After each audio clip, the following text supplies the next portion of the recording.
Ok.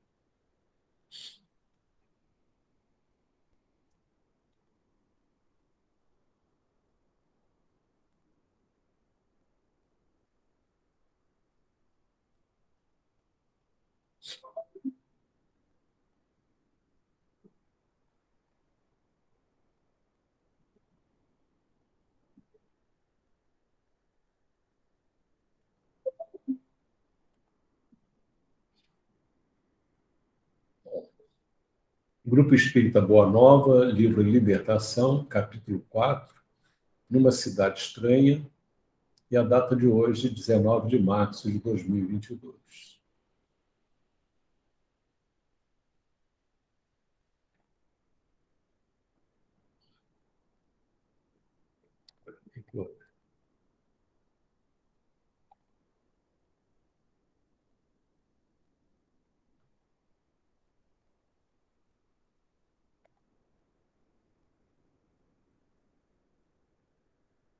Estranho isso.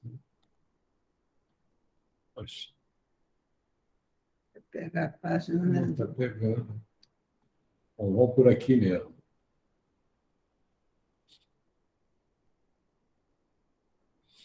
Créditos. Xavier Francisco Cândido, Caminho, Verdade e Vida, pelo Espírito Emmanuel, 27ª edição, Rio de Janeiro, FEB, julho de 2006. Xavier Francisco Cândido, Libertação, pelo Espírito André Luiz, 31ª edição, Rio de Janeiro, FEB, julho de 2008.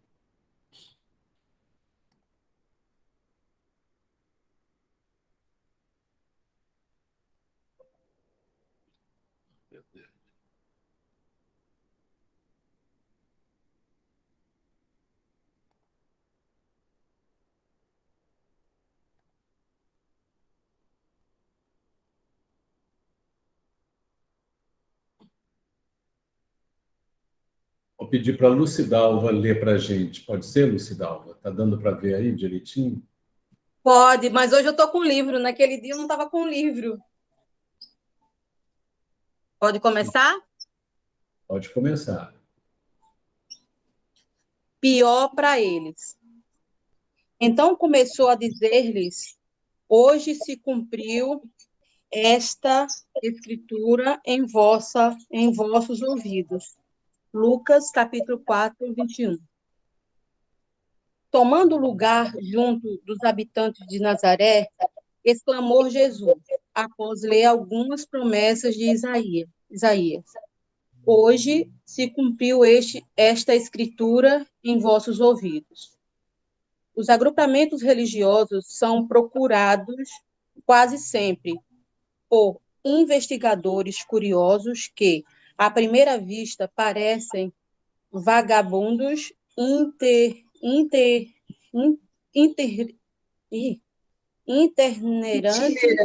Itinerantes.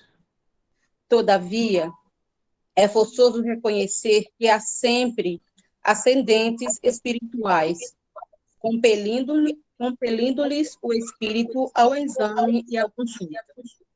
Eles próprios não saberiam definir essa convocação sutil e silenciosa que os obriga a ouvir, por vezes, grandes preleções, longas palestras, exposições e elucidações que aparentemente não os interessam. Em várias circunstâncias, afirmam tolerar o, o assunto, em vista de códigos de gentileza e do respeito mútuo. Entretanto, não é assim. Existe algo mais forte, além das boas maneiras, que o compelem a ouvir. É que sou o momento da revelação espiritual para eles. Muitos continuam indiferentes, irônicos, recalcitrantes, mas a responsabilidade do conhecimento já lhes pesa nos ombros. E se pudesse sentir a verdade com mais clareza, abergariam a carinhosa demonstração do mestre no infinito da alma. No Hoje, íntimo. no íntimo da íntimo. alma. Hoje se cumpre esta escritura em vossos ouvidos. A misericórdia foi dispensada. Deus deu Jesus alguma coisa de sua bondade infinita. Cumpriu-se a divina palavra. Se os interessados não se beneficiam com ela, pior para eles. Aguarda agora um instante, nós vamos fazer a prece. Eu vou pedir para o Marcelo Manhães fazer a nossa prece. Pode ser, Marcelo? Tem condições de fazer aí? Oi, estou sim, só um segundo. Querido Mestre Jesus, agradecemos, Senhor, por mais este sábado em que podemos nos reunir para estudar as suas mensagens, trazidas para nós, Senhor, para nos auxiliar, nos fortalecer, nos esclarecer. Pedimos que o Senhor nos auxilie, nos intua na interpretação deste texto, com o objetivo de conhecer a realidade do mundo espiritual e entendendo desta maneira, Senhor, a necessidade das nossas correções de rumo, dos nossos pensamentos adequados. Enfim, Senhor, nos fortalecendo para fazermos as melhores escolhas. Ampara-nos, Senhor, neste momento e todas as pessoas que envolvemos no início do nosso estudo. Obrigado, graças a Deus. O Cidal, você pode fazer um comentário sobre a mensagem, por favor? Sim. Então, pior para eles, né? Eu me lembro daquela passagem que tem que muitos são chamados e poucos, né?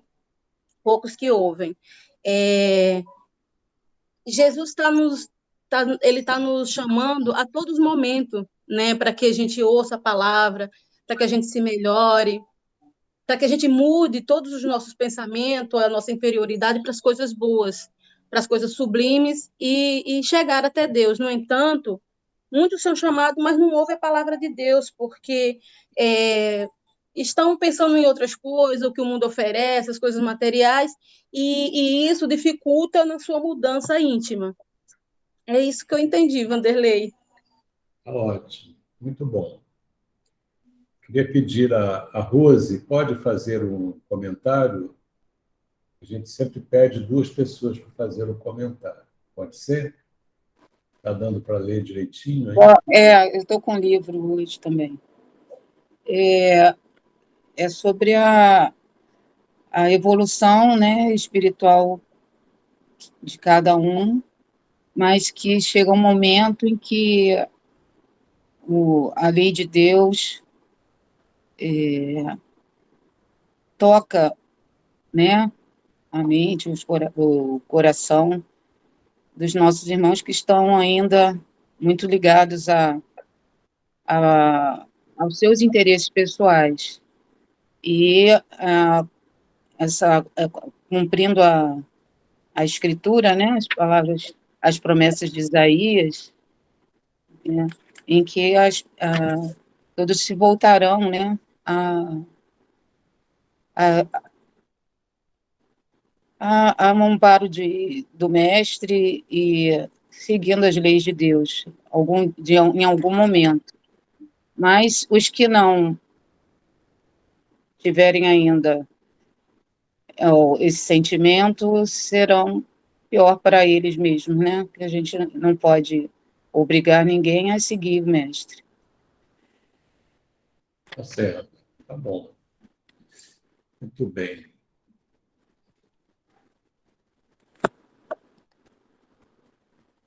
Vamos agora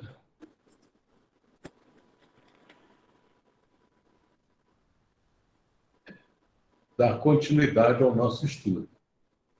Sandra, nós paramos aí, não é verdade?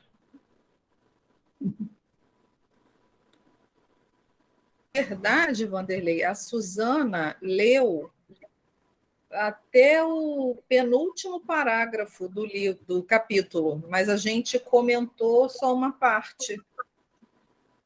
Pois é. Então, essa parte que a gente vai comentar, qual é? A gente falou de Essa, tanta coisa, porque rendeu tanto esse trecho. A gente acho que é deu daí, início. é daí que a gente ia trabalhar.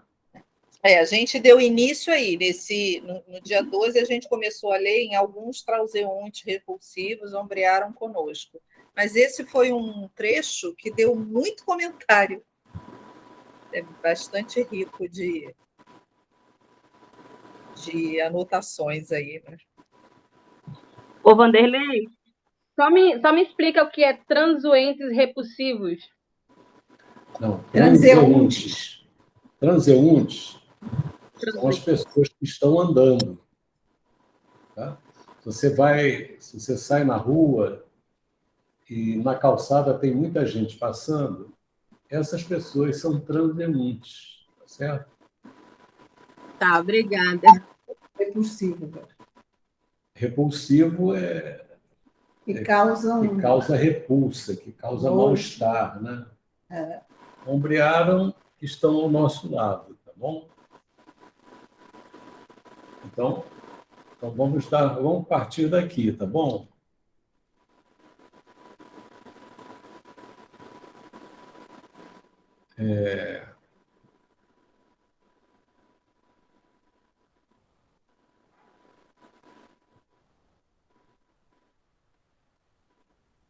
André Luiz, pode ler para a gente? Leia e para aí. Ô, Vanderlei, aqui eu estou dirigindo, estou só escutando Ah, aqui. tá. Tá bom. Quando você estiver chegando aí, você avisa para a gente. Beleza. Tá bom. Pedir para a Sandra ler, então.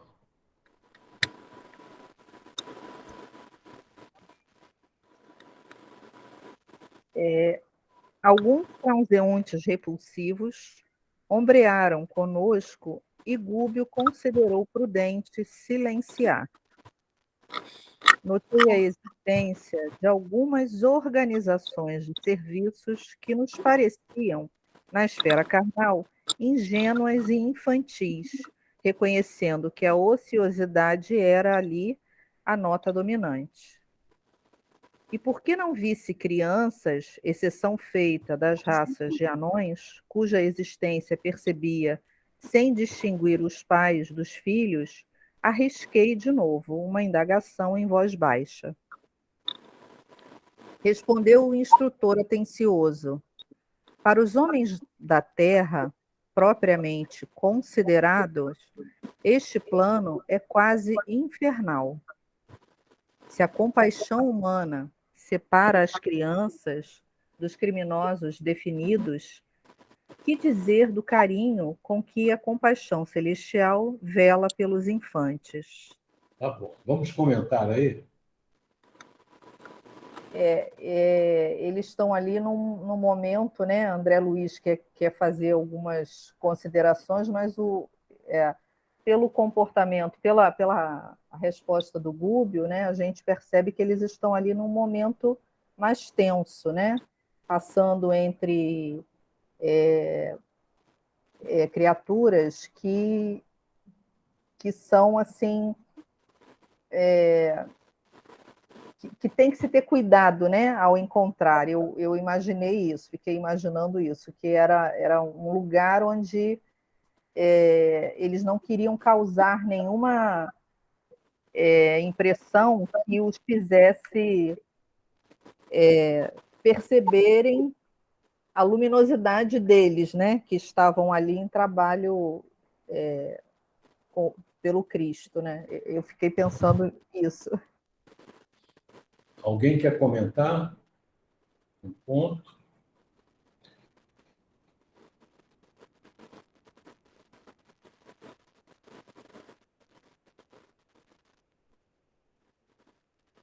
Eles vinham conversando, né?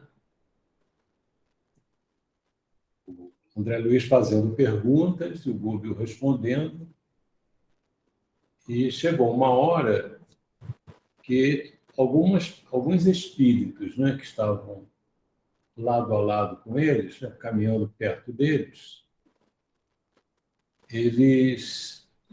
o Göbel achou melhor não ficar falando, né? Para que eles não ouvissem as indagações deles, né?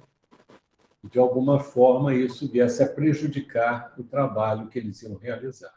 Naturalmente, eles não estavam ali expondo a luminosidade deles, né? Lembra que eles, quando desceram aquela cidade, eles absorveram os fluidos mais grosseiros daquela região para que eles pudessem ser vistos, né? Então, nesse momento, eles estão numa forma ali que não chamaria atenção pela aparência deles. Mas a conversa deles poderia chamar a atenção com as indagações que o André Luiz estava fazendo e as explicações. Então, o Göbel achou melhor, vamos ficar quieto, né?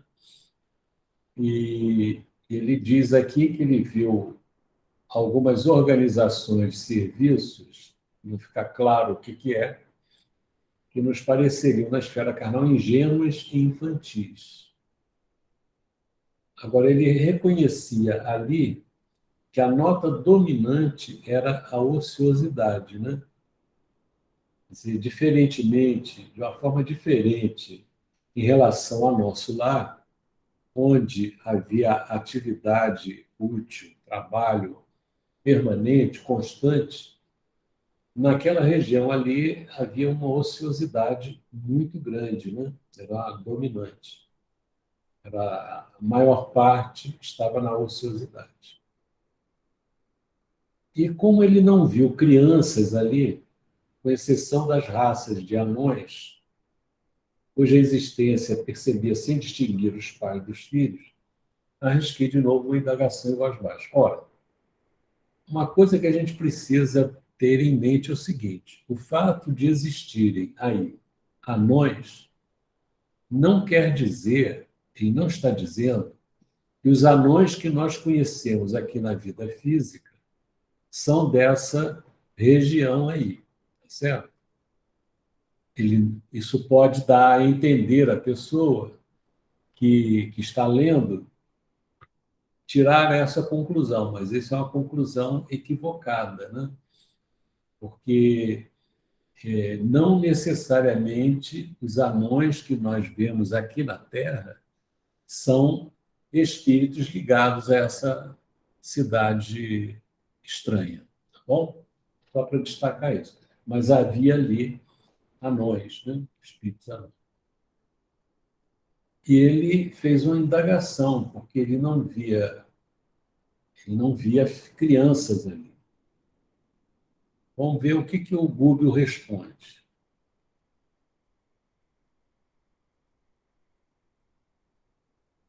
O que ele responde? Para os homens da Terra, propriamente considerados, este plano é quase infernal. Quer dizer, para nós aqui, pela descrição daquela região que ocorre ali, é uma ideia, vamos dizer assim, semelhante, a grosso modo, a uma situação infernal, né? Como a gente chamaria também de infernal um ambiente aqui na Terra em condições muito terríveis. Eu, por exemplo, uma vez eu fui acompanhar o Mileco no estudo que ele foi fazer não era nem um presídio, era um depósito de presos ali perto do Maracanã, perto da Quinta da Boa Vista.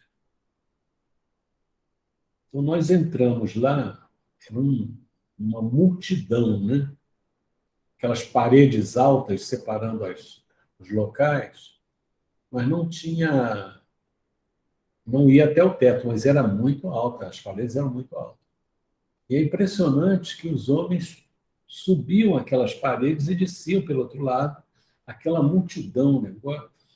Foi muito interessante que o Mileco, fazendo aquele estudo, ele chamou muita atenção, que ele levava um livro enorme, né, em braille, ele ia lendo, Aí depois ele disse que aquele livro enorme que estava lendo, que é o do Evangelho segundo o Espiritismo, não era do livro do Evangelho segundo o Espiritismo todo, era um capítulo, um negócio impressionante, grande, e aquilo chamou muita atenção nos presos, eles ficaram ouvindo e tudo, e o Mileco falava bem, não explicava. Na hora de nós sairmos, a multidão, a impressão é como se eu estivesse saindo do Maracanã, aquela portazinha estreita, é aquela multidão apertando a gente. Você estava junto? Não. Estava eu, minha mãe e o Mileco. Eu nem sei por que eu fui lá com o Mileco, acho que eu fui levá-lo, não sei. Aqueles espremendo a gente, aquela multidão querendo falar com a gente, botar papel no bolso, recado, não sei o quê. Parecia um negócio, assim, um lugar assim, terrível. Era um lugar terrível. E não era dos piores, né? Agora, imagina esse local aí, no mundo espiritual, nessas condições tão difíceis, tão terríveis, né? Então, ele diz aqui, para os homens da Terra, propriamente considerado, este plano é quase infernal.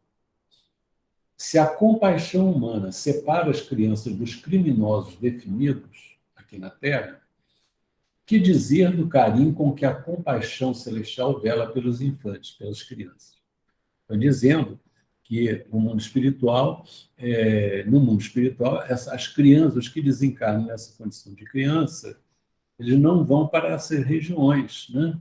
Estão em questões de adaptação muito grande. Então, não é. Se aqui na Terra a gente separa, imagina a compaixão celestial, né? Compaixão divina pelas crianças, tá bom? Então, esclareceu a dúvida do André Luiz, por que ele não via crianças ali. Vamos continuar? Pedir para o Marcelo Manhães dar continuidade, Marcelo. Pode ser?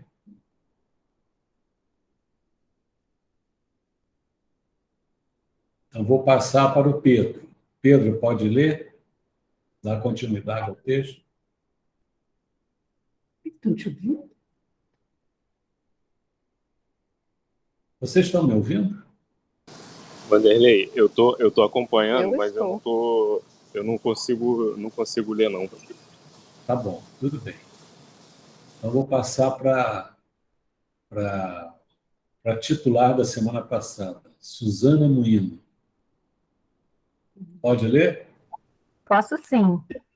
Ufa, consegui um. Vamos lá. Começa daí. E por que, em geral, tanta ociosidade neste plano? Indaguei ainda. Quase todas as almas humanas, situadas nestas furnas, sugam as energias dos encarnados e lhes vampirizam a vida, qual se fossem lampreias insaciáveis no oceano do oxigênio terrestre. Suspiram pelo retorno ao corpo físico, de vez que não aperfeiçoaram a mente para a ascensão, e perseguem as emoções do campo carnal como o desvario dos sedentos no deserto. Quais fetos adiantados, absorvendo as energias do seio materno, consomem altas reservas de força dos seres encarnados que as acalentam, desprevenidos de conhecimento superior. Daí, esse desespero com que defendem no mundo os poderes da inércia e essa aversão com que interpretam qualquer progresso espiritual ou qualquer avanço do homem na montanha de santificação. No fundo, as bases econômicas de toda essa gente residem ainda na esfera dos homens comuns, e por isto preservam apaixonadamente o sistema de furto psíquico dentro do qual se sustentam junto às comunidades da Terra. A essa altura, defrontamos acidentes no solo. Tá bom aí, vão até essas comunidades da Terra.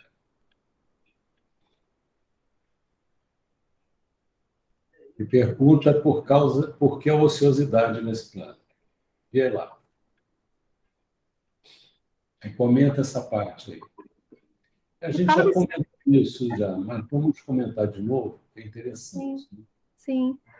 Ele fala da condição espiritual, né, de vampirização desses espíritos que ainda necessitam, acreditam necessitar, e se a gente pode pensar, necessitam mesmo desses fluidos, porque de tão materializados que eles estão, eles ainda se ligam à vida física de uma forma muito arrefecida, né? Arrefecida não, muito forte, né? De forma a até fazer uma comparação com a necessidade que o feto tem de absorver as energias do seio materno, porque quando o feto está no ventre materno, ele precisa de toda aquele material para a própria vida, né? Para se constituir, para constituir seu corpo. Então, dentro desse clima que eles vivem, não há entrada para um avanço, um progresso espiritual. Sempre pode haver um progresso espiritual, mas é uma condição difícil, né? Em que eles interpretam qualquer progresso de uma forma como se fosse uma aversão e defendem ferreamente os poderes da inércia, né? Então, assim, é aquela ociosidade bem arraigada, né? De que qualquer progresso para eles significa até uma aversão. E essa necessidade deles fazem com que exista uma proximidade muito grande com as pessoas encarnadas na Terra, porque com eles nós estabelecemos esse intercâmbio por interesses comuns, né? Então, é um sistema de furto psíquico ao qual a humanidade encarnada adere, permite. É isso que eu entendi. Tá certo. Alguém quer fazer algum comentário, destacar algum ponto? Vanderlei. Vanderlei, Peraí, só deixa Vai, Lucidalva, vai, então, eu fiquei pensando nessa pergunta, né? E por que, em geral, tanta ociosidade nesse plano? Mas eu acho que não é só no plano espiritual, né? Porque a gente aqui na Terra, a gente já é ansioso. Aí desencarna, a gente está vendo o nosso corpo lá morto e o espírito vivo. Então, eu imagino essa ansiosidade tanto lá quanto cá. Isso, estou errada?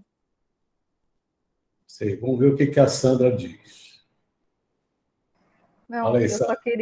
só queria chamar a atenção que o Gúbio, quando começa, ele diz: quase todas as almas humanas situadas nessas furnas, né, sugam as energias. E o sinônimo de furnas é catacumbas, cavernas, covis, grutas. Quer dizer, é um ambiente que a gente entende como insalubre, né? Tem uma característica insalubre. Isso é que eu fiquei. Quando ele descreveu, a gente fica imaginando, né? Para entender melhor. Eu sou assim, eu tenho uma memória visual melhor do que auditiva. Então, eu faço essas associações. Eu fico imaginando que era um lugar muito de ambiência muito pesada, muito. E assim como uma cova mesmo, né? O Lucidalva, a gente observa que o que ele está falando?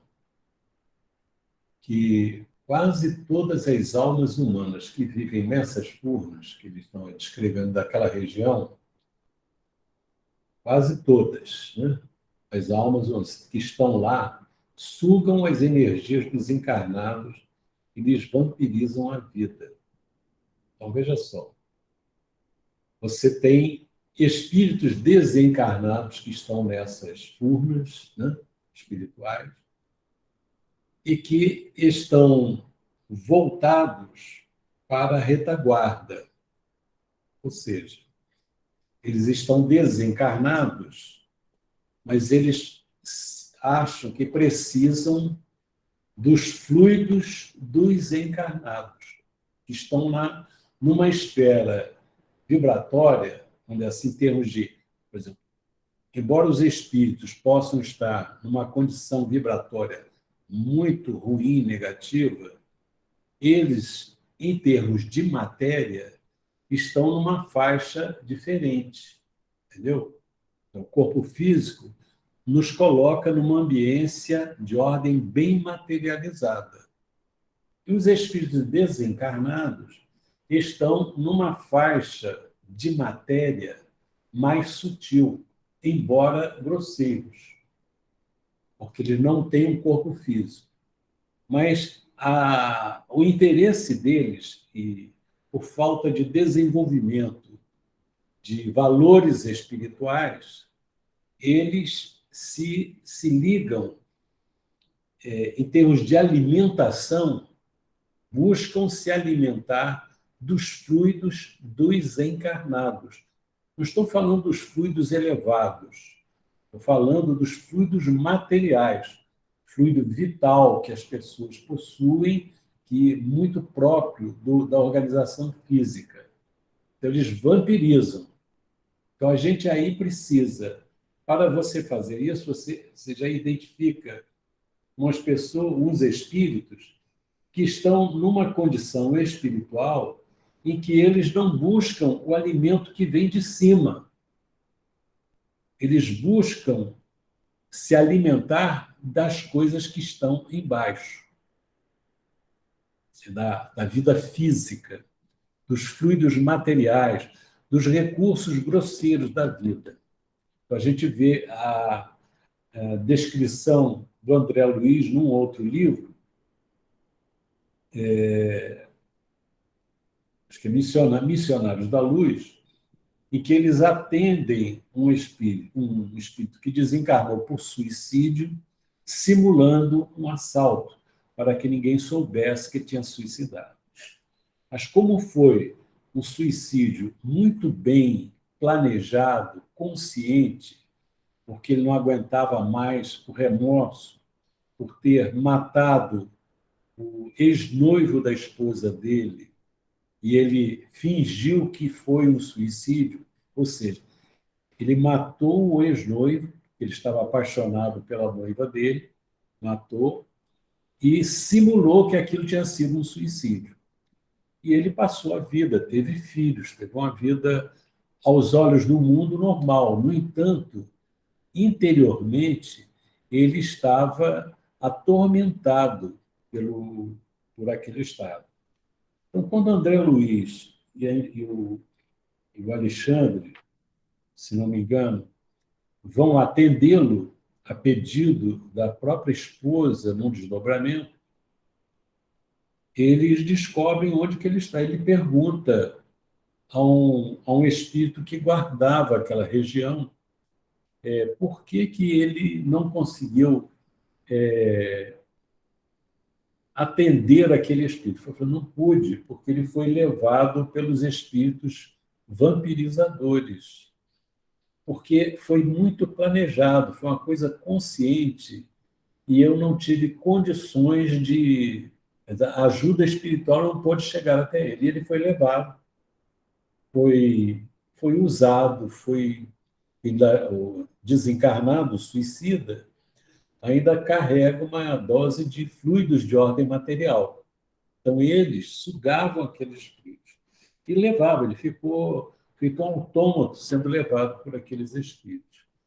E eles descobriram onde que eles estavam.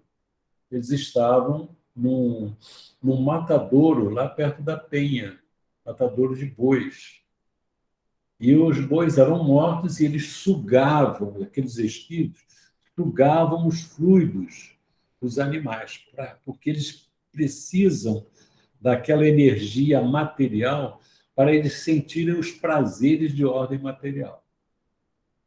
E aí, quando eles descobrem o espírito lá, eles vão resgatar o espírito, os espíritos vampirizadores, eles se afastam porque eles viram que ele estava sendo atendido por espíritos mais elevados e deixaram com ele. Aí eles vão tratar dele ali. Por que eu estou trazendo isso? A gente vê por que esses espíritos iam lá para o matadouro para sugar as energias dos animais que estavam mortos.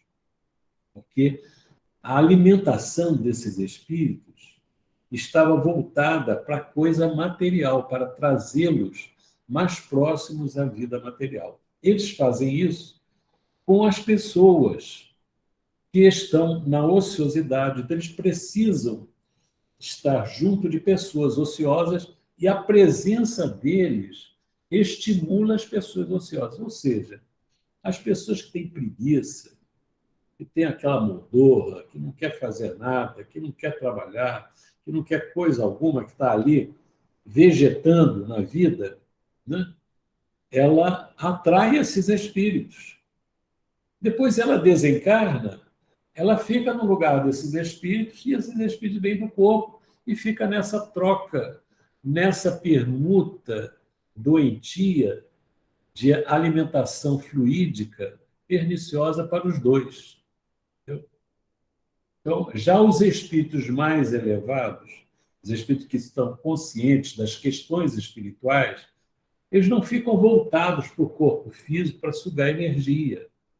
Eles ficam voltados para as regiões espirituais superiores, através da prece. Então, o que vem do alto alimenta.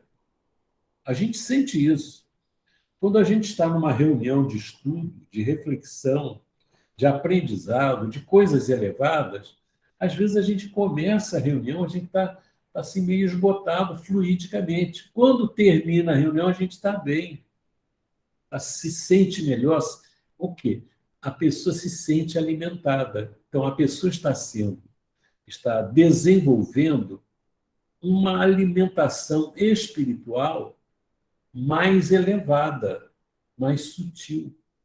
Enquanto os espíritos que não desenvolvem esse trabalho de espiritualização da própria alma, eles só têm a visão para a matéria, absorver os fluidos da matéria.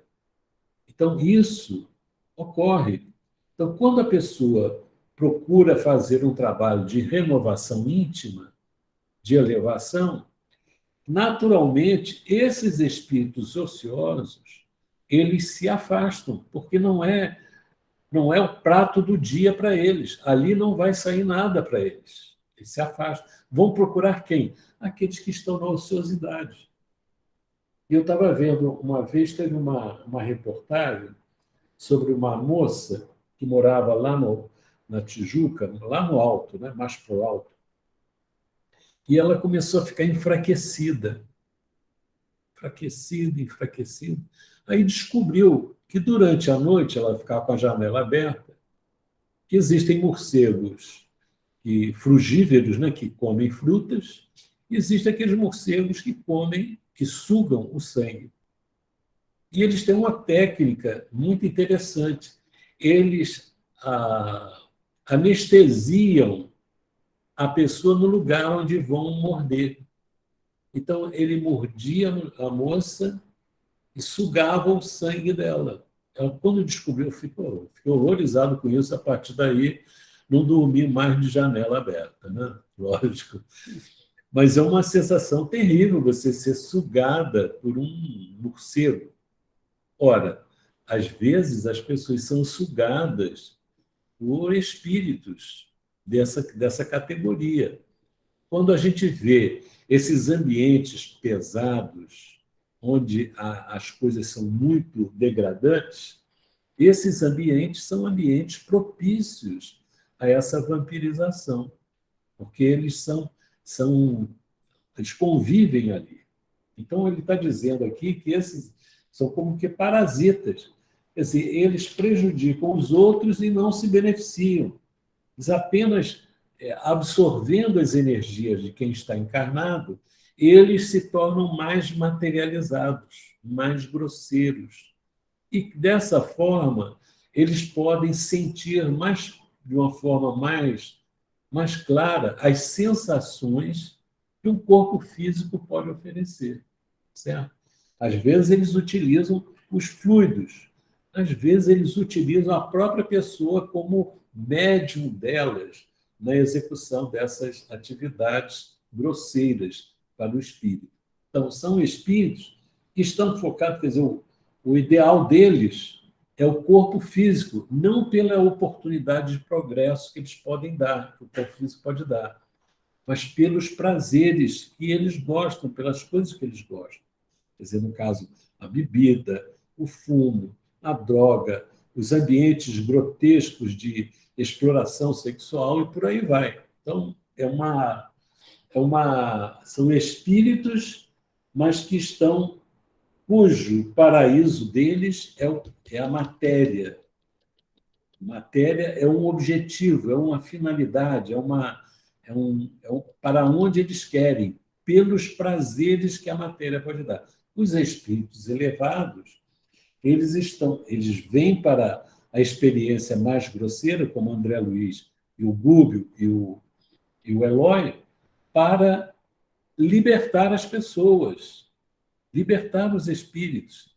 Então, é uma outra visão. Um desce para levantar os outros. Esses espíritos vampirizadores, eles descem para manter os outros na matéria e para eles se aproximarem da matéria. É diferente. A gente observa isso. Então, eles são sugadores de energia. Ô, Vanderlei, ainda Sim, bem que eu fiquei pensando, eu tinha uma dúvida, como o capítulo se chama Região Estranha, não é isso?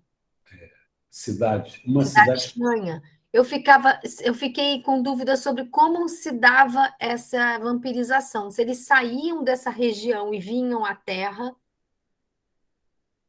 como é que eles iam se alimentar, né? Com essa descrição que ele colocou. Mas aí As duas coisas. interessante, né? Eles vão, absorvem, e absorvem dos que vão para lá. E cria uma vinculação. Né? Até no período do sono, né? Exatamente. Durante na condição de despertos, eles influenciam lá mesmo, procuram absorver essas energias. Né?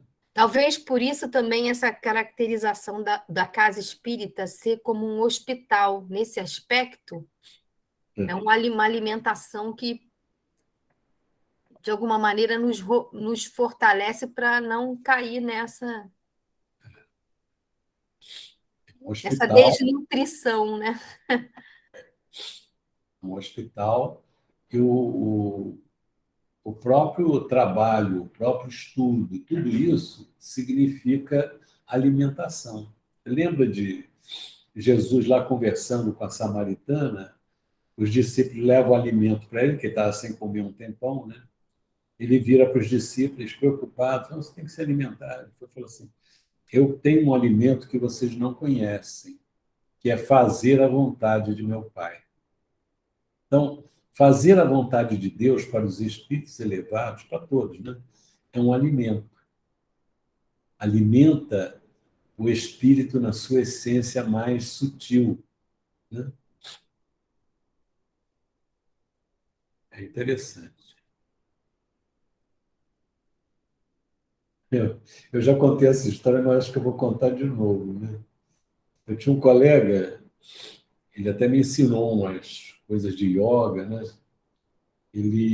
Depois ele se tornou um monge, ele saiu do banco, foi lá para os Estados Unidos, foi ser lá ligado ao Paramahansa Yogananda.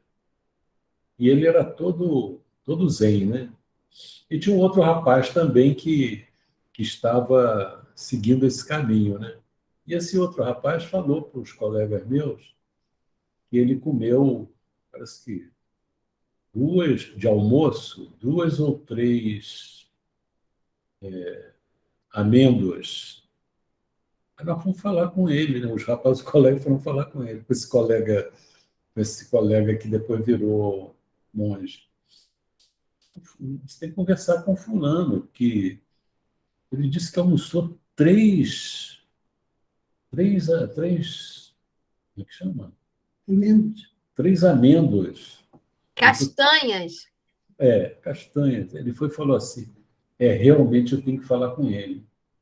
Ele está comendo demais. Comendo demais. Aí a gente desistiu, né?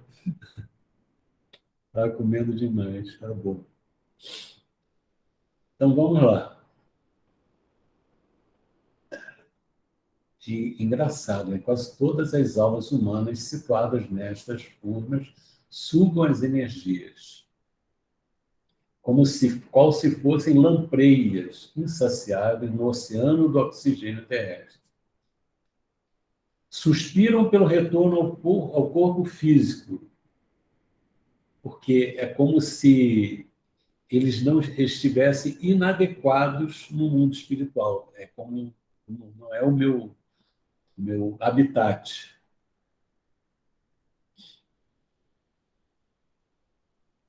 Suspiram pelo retorno, de vez que não aperfeiçoaram a mente para a ascensão. Entendeu? Eles não desenvolveram a mente para subir. E perseguem as emoções do campo carnal com o desvario dos sedentes no deserto.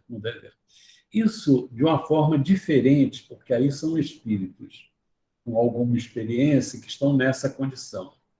Mas o André Luiz faz um relato para os espíritos primitivos, que vivem na condição, que viviam na condição de indígenas.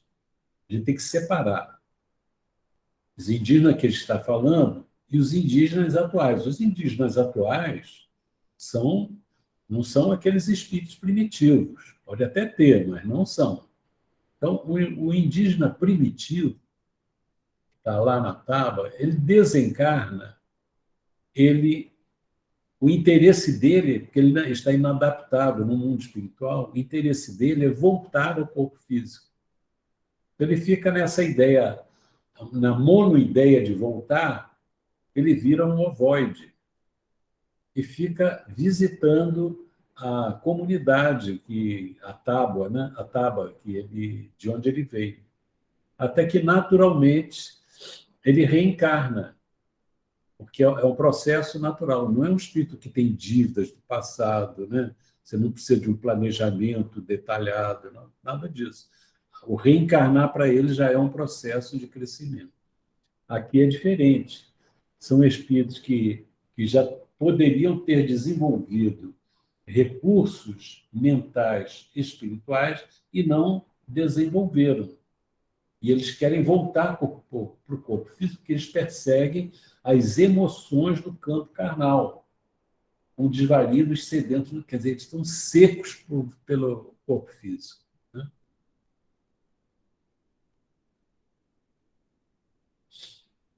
Consomem altas reservas de força dos seres encarnados que as acalentam, desprevenidos de conhecimento superior. Quer dizer, a pessoa está desguarnecida. Ela está vivendo e imagina que está livre, que está fazendo o que quer, que aquilo que é felicidade, mas ela está sendo um prato de comida para esses espíritos inferiores.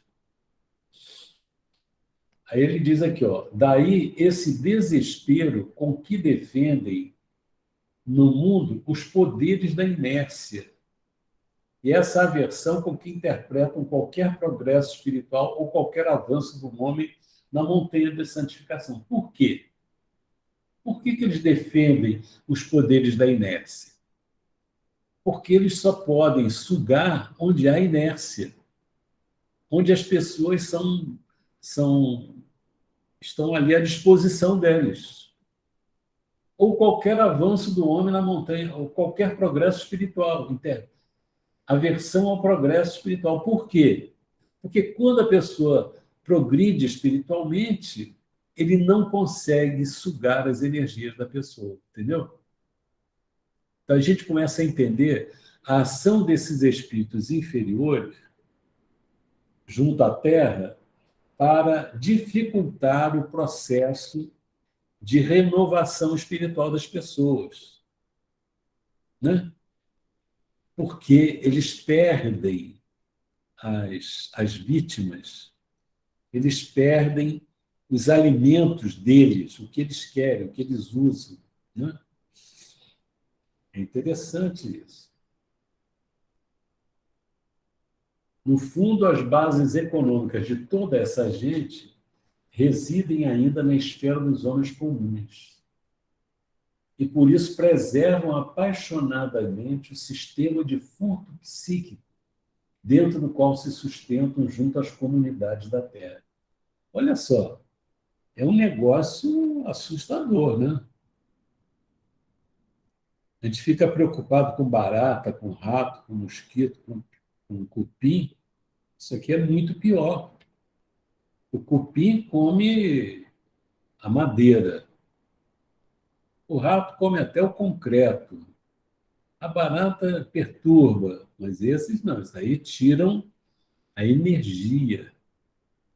A pessoa fica vivendo, e quando ela começa a querer pensar em coisa elevada, não aguenta. A pessoa vai ler um livro, dorme, né? Vai assistir um estudo, não aguenta, dorme. Por quê? Para não ouvir mesmo. Para ela se distrair. Não, você não se distrai, não. Fica quietinho aí que eu estou guardando você para eu me alimentar. Não é assim? E aí a gente vê, às vezes, a gente já trabalhou com um grupo de jovens em outro estado, em que eu ficava assim, impressionado, a turma esparramada na cadeira, com aquela preguiça de pensar, de pensar. Meu Deus do céu! E às vezes eles sabiam as coisas, né? O que é a prece? Para que serve a prece? É para louvar, agradecer e pedir. Quase dormindo, né? Todo mundo sabia de cor as coisas. Foi, meu Deus do céu, vocês estão mortos aí, não acordaram, não.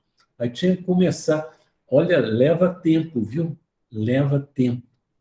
Aí você começa a fazer um trabalho de fazer pensar, aquilo é igual carro enguiçado, para sair andando um pouco, uma dificuldade, quase morrendo para falar, para pensar, então nem se fala. Por quê? Não é para aprender, não é para pensar.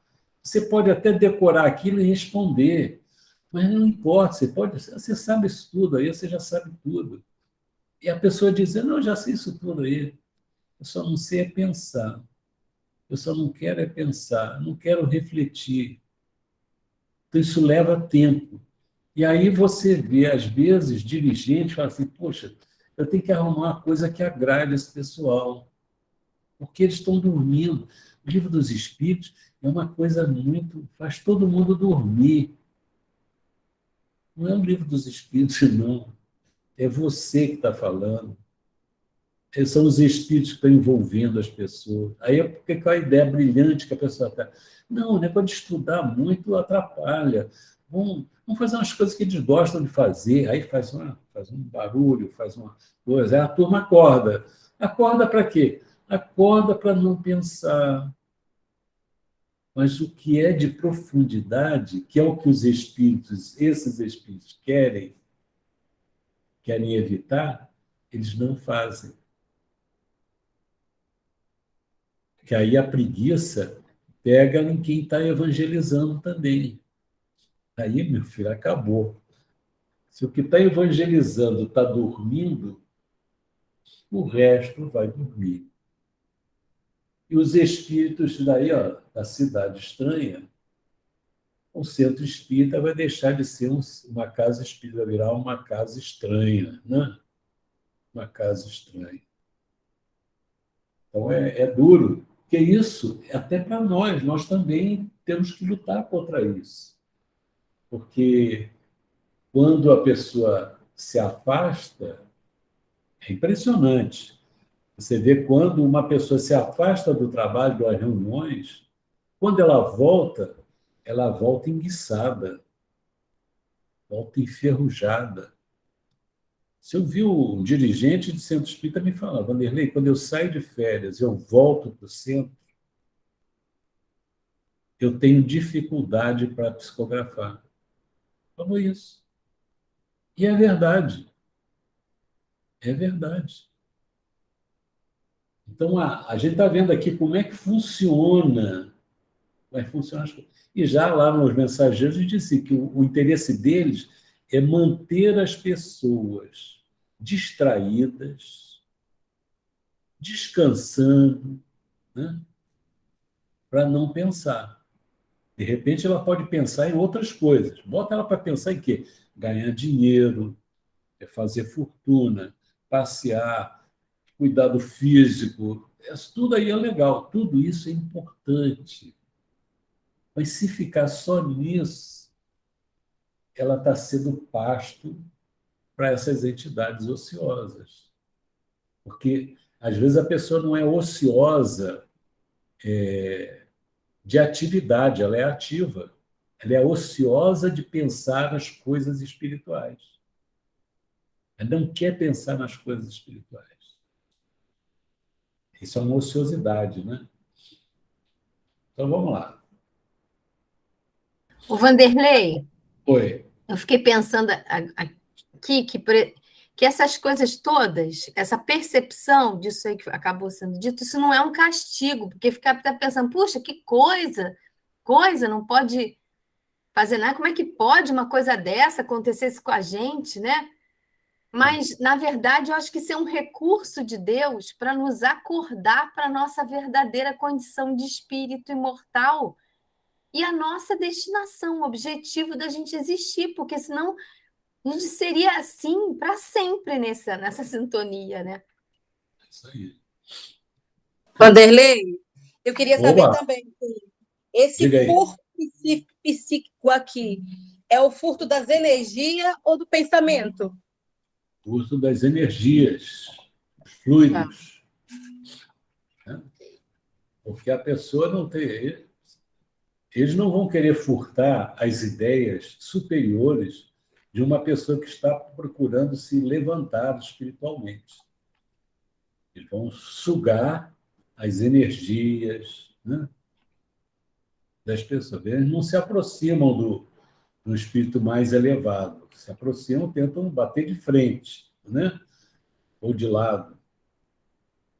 Mas não dura muito tempo. Né? É lá no Livro dos Espíritos, quando o espírito começa a te atacar, você vai vencendo, vai vencendo. O Kardec também, ele continua sempre, não, ele desiste, mas ele desiste. Mas por quê? Porque ele vai fazer o quê? Se ele tenta te levar para um caminho, você não vai, tenta te inspirar ideia, você não aceita, tenta te parar, você parar de servir, você não para, o que ele vai fazer? Ele vai procurar alguém que faça isso. Entendeu? Porque, afinal de contas, eles também cansam, né? Muito mais rápido. Muito mais rápido. Né? Vamos lá. Salete, pode ler para a gente? Posso, sim. A essa altura, defrontamos acidentes no solo que o instrutor nos levou a atravessar.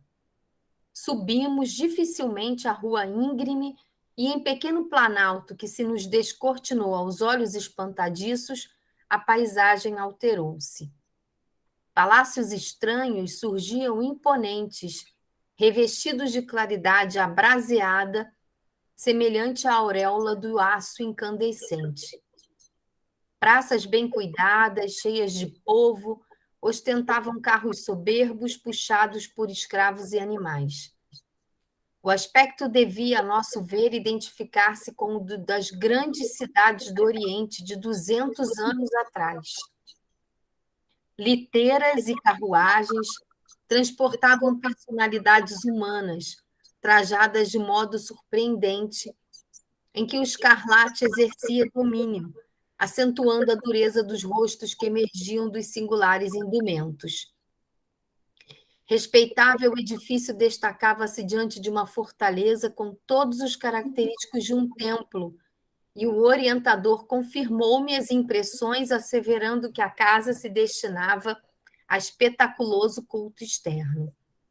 Enquanto nos movimentávamos, admirando o suntuoso casario em contraste chocante com o vasto reino de miséria que atravessáramos, alguém nos interpelou descortês. Que fazem? Era um homem alto, de nariz adunco e olhos felinos, com todas as maneiras do policial desrespeitoso a identificar-nos. Procuramos o sacerdote Gregório, a quem estamos recomendados, esclareceu Gúbio humilde. O estranho pôs-se à frente, determinou-lhe acompanhássemos as passadas em silêncio e guiou-nos a um casarão de feio aspecto. É aqui, disse em tom seco, e após apresentar-nos a um homem maduro envolvido em longa e complicada túnica, a um homem maduro envolvido em longa e complicada túnica, retirou-se. Gregório não nos recebeu hospitaleiramente. Fitou em Gúbio os olhos desconfiados de fera surpreendida e interrogou. Vieram da crosta há muito tempo?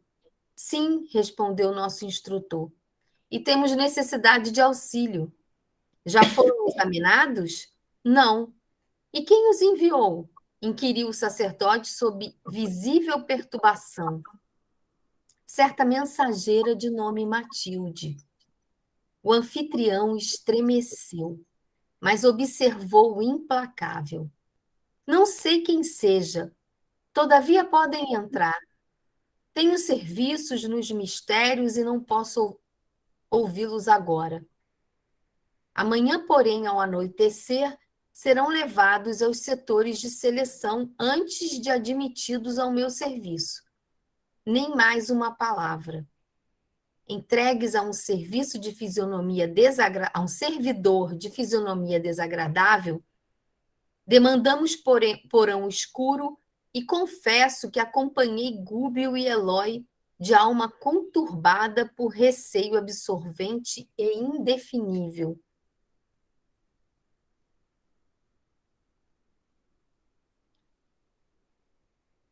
Acabou?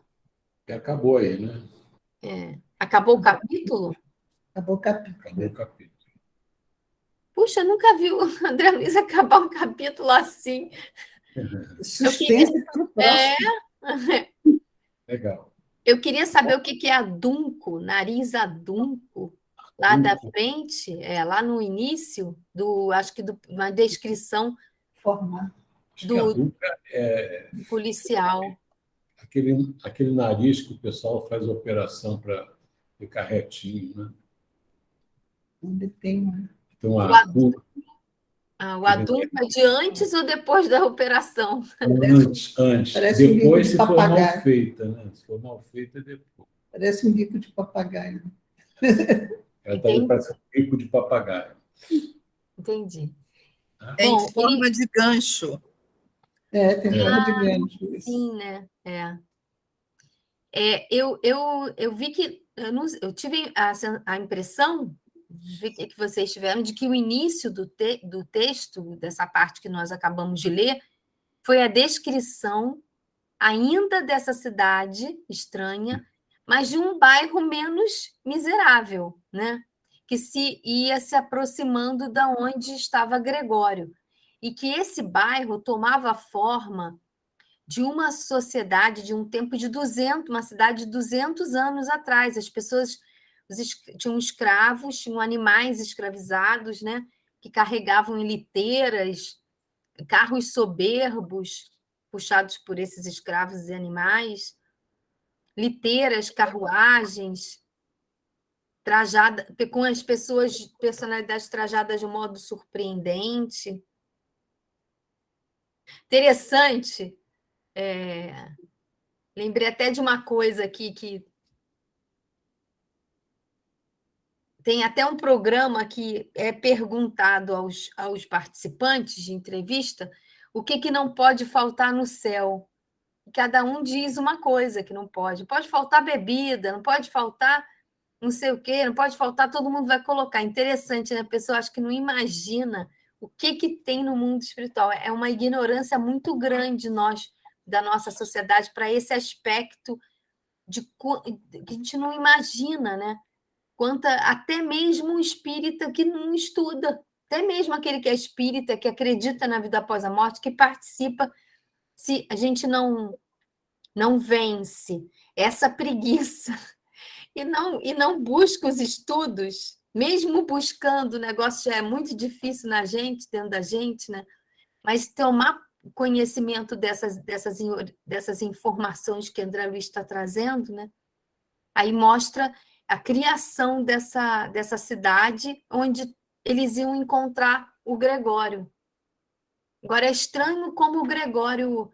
É interessante, curioso isso, como ele reage. Será que ele não percebia nos três uma vibração diferente? Interessante isso. E quando falou que vinha a serviço da Matilde, uma emissária, né? Não sei se usa essa palavra, Matilde. Será que ele ligou a mãe dele imediatamente? Com certeza. Ah, Chico que não conhecia. sim. Isso mostra também como ninguém está abandonado por Deus, né? Que essa lei de Deus, que é a lei de amor, nos liga a todos, e que a lei de amor vai ligar um ser lá em cima, mas infinitamente interessado por alguém numa região, né? Nos liga a todos por laços que a gente não imagina. Deus nos ampara pelas próprias criaturas, né? Eu estava vendo aqui o seguinte, quando ele falou ali ele descreveu essa cidade com escravos, com liteiras, com uma comunidade mais miserável, outra comunidade privilegiada. Eu lembrei da conversa do André Luiz com a dona Laura, e que, em algum momento, ele falou assim, poxa, então parece semelhante à família na Terra. Ela falou assim, não, a família na Terra que busca, pretende ser um dia o que a família nossa é aqui. Quer dizer, as experiências do mundo espiritual mais elevado, à medida que as pessoas que vivem nesse mundo espiritual mais elevado reencarnam, elas vão levando esses valores elevados para a vida na Terra. Então, os lares, né? As relações sociais, elas vão trazendo para cá. E os espíritos inferiores dessas cidades estranhas, quando reencarnam, procuram replicar aqui na Terra a vida que eles tinham no mundo espiritual. Ou seja, alguém procurando ter privilégios, oprimindo os outros, alguém fazendo um reduto para tomar conta da cidade, né? Esses redutos de drogas e tudo, né? Uma forma e uma forma também de infiltrar na sociedade. Você vê, hoje nós temos uma sociedade que reclama da violência, que fala contra muita coisa, mas que sustenta, e quem sustenta a criminalidade da droga são as pessoas que usam drogas. Se ninguém usasse droga, ninguém venderia droga, né? Então, eles infiltram de tal ponto que eles estão descobrem o caminho para alcançar o poder, né? Fazem leis, né? Dirigem instituições. É uma infiltração que eles fazem. Os espíritos superiores, o que fazem? Eles reencarnam e começam a trabalhar no sentido do esclarecimento das pessoas. Aí a gente vê, por exemplo, um templo sério, uma casa espírita séria, qualquer religião que siga verdadeiramente os ensinos de Jesus estará cooperando para a transformação das pessoas e criando um mundo novo. Então, é uma luta isso, uma luta intensa.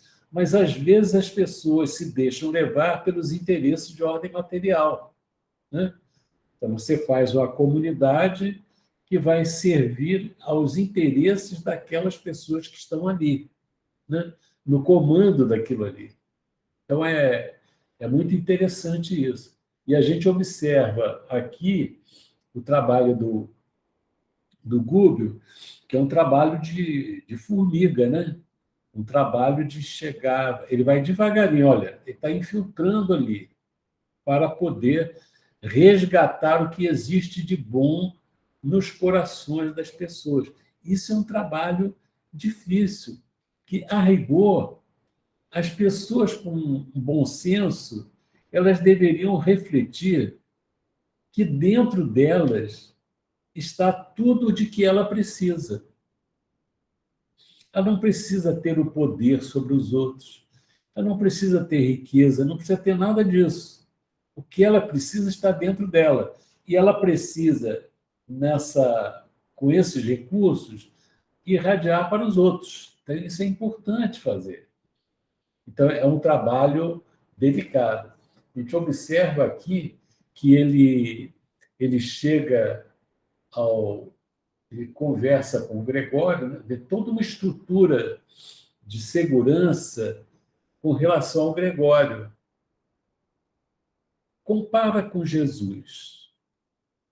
Quando as pessoas queriam se aproximar de Jesus, alguém tinha algum obstáculo? Somente as crianças encontraram obstáculos com os próprios discípulos, que queriam afastar as crianças. Mas tudo mais tinha acesso a ele. As pessoas de má vida, né? Os doutores da lei, as pessoas humildes, né? Todo mundo tinha acesso a ele. E quando vieram prender, eles que vieram com segurança para prender Jesus. Jesus fala: poxa, mas eu sempre estive com vocês no templo, por que vocês vêm com esse arsenal todo aí? Então, é importante isso. Então, é feita uma defesa, né? Impressionante. Ele recebeu os 3 hospitaleiramente. Mas você vê que o camarada tinha uma percepção, né? Olha só. Fitou em Gúbio os olhos desconfiados. Ele sentiu ali alguma coisa, né? De fera surpreendida. Me descobriram aqui. E ele era o chefão, né? Quer dizer, a rigor, ele podia chegar: não, vou esmagar você. Mas ele estava tolhido, alguma coisa o impedia de ameaçá-lo, né? Alguma coisa. E os olhos dele indicavam alguma coisa. Ele sentia ali um perigo. Mas, ao mesmo tempo, aí é a minha interpretação, ao mesmo tempo, era um perigo que ele estava ansioso por enfrentar, né? Porque era uma porta de redenção para ele. Ele, ao mesmo tempo, o passado gritava ali e a insatisfação também estava presente. As duas coisas, né? E o Gúbio não chegou lá pisando forte, né? Vieram da crosta há muito tempo? Sim.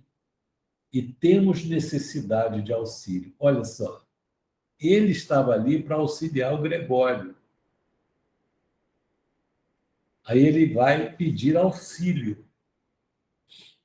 O trabalho que ele vai fazer, ele vai precisar. O auxílio do Gregório, o Gúbio, é o auxílio que o Gúbio quer dar ao Gregório.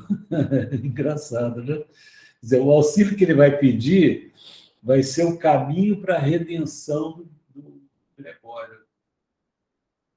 Já foram examinados? Não. E quem os enviou? Mas já estava perturbado, né? Ele sentia alguma coisa. Sabia que ali tinha o dedo de alguém importante para ele, né? Que mexia profundamente na alma dele. Certa mensageira de nome Matilde. Aqui foi um choque para ele, né? Estremeceu. E tremeu nas bases, né? Você vê um espírito poderosíssimo ali nas trevas. Poderosíssimo. E ele naquele momento, ele estremece e como que quer negar aquilo, não sei quem seja, mas pode entrar. Ele diz que não posso ouvir agora, eu vou deixar para depois. Amanhã, porém, ao anoitecer, serão levados aos setores de seleção antes de admitidos ao meu serviço. Não tem ideia, né? Admitidos ao meu serviço. E eles estavam servindo ao Cristo através do serviço à mãe dele. Em última instância, a serviço dele, mas não como ele queria, como ele precisava, né? Então, quando ele disse não sei quem seja, ele estava mentindo. Estava. Isso aí mostra a insegurança dele. Porque se ele tivesse convicto do que estava fazendo, ele disse, não, ela foi minha mãe, mas eu não quero saber dela, né? Ele não falou isso, né? E esse tem os serviços nos mistérios. Eu pensei até que eu tivesse lido errado. Fosse ministérios, mas é mistérios mesmo, né? São os trabalhos que ele tinha que fazer lá. Com certeza, trabalhos obsessivos, né? Diretrizes ali naquele sentido. Encaminhar as pessoas, dar diretrizes, né?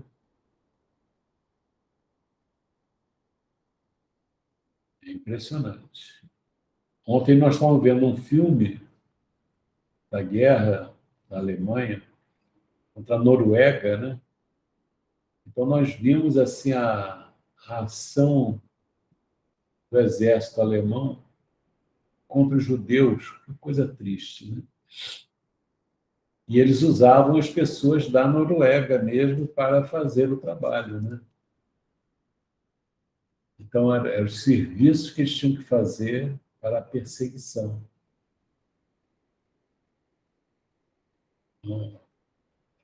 Que processo de resgate... História verídica, né? Profundo. Eu estava vendo a história lá desse país, da Ucrânia, né? Aquela região, uma região de muitos problemas muito antigos. Eles foram dominados pelos turcos otomanos, depois houve uma guerra, os turcos tiveram que sair, depois teve um processo de perseguição aos judeus pelos próprios russos, né? E na guerra também. 300 mil judeus foram mortos naquela região. 300 mil judeus foram mortos. Depois, nessa cidade de Odessa, houve um massacre dos comunistas, chamado de o Massacre de Odessa. Então, é uma região conflitada há muito tempo. E isso, quer dizer, assim, a ambiência espiritual, a região espiritual naquele grupo ali, da Rússia, da Ucrânia, aquilo tudo ali em volta, tem problemas gravíssimos ali que estão sempre se repetindo, né? E só vai existir saída no futuro quando as pessoas perceberem que é preciso perdoar. E o Kardec ele aborda essa questão de transformação do mundo pela prática do amor. Não existe possibilidade de transformação do mundo se não for através do amor. Do amor no pensamento, do amor na palavra, do amor na ação. Então, essa esse quadro que a gente está vendo, isso aí é um tumor que rebenta, mas é um tumor que está nos corações das pessoas. E quando a gente vê essas regiões espirituais exercendo poder sobre a Terra, a gente está vendo que é um processo assim de resgate permanente em que as pessoas estão, ora como vítimas, ora como algozes, e nessa retorta difícil, algumas pessoas se liberam, porque compreendem. E a gente viu nesse filme assim, coisa interessante, uma família mesmo, existia. O pai sempre orientava para ele, não, você fica.